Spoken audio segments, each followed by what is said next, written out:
God's mission does not depend on perfect people.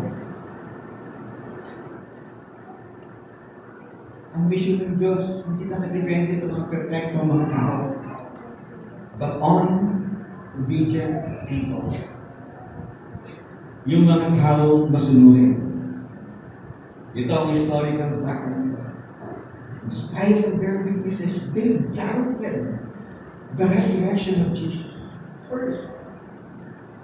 And yet, God gave them the instruction to go and preach the gospel.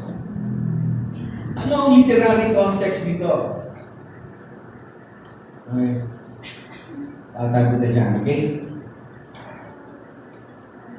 This is part, Matthew 16 verse 15 is part of what is called the Great Commission. Ito yung similar commands appear in other gospel. Ito na po yun. So Matthew 28:19 verse 20. Okay, basahin po natin.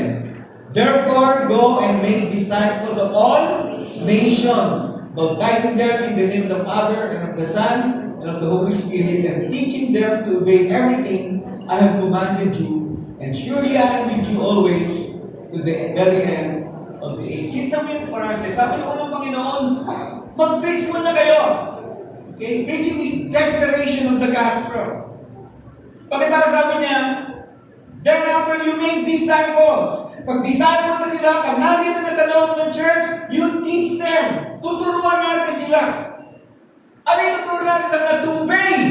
Because God is looking for obedient people, not perfect people. Amen?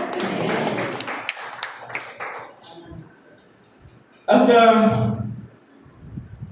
part siya ng Great Commission.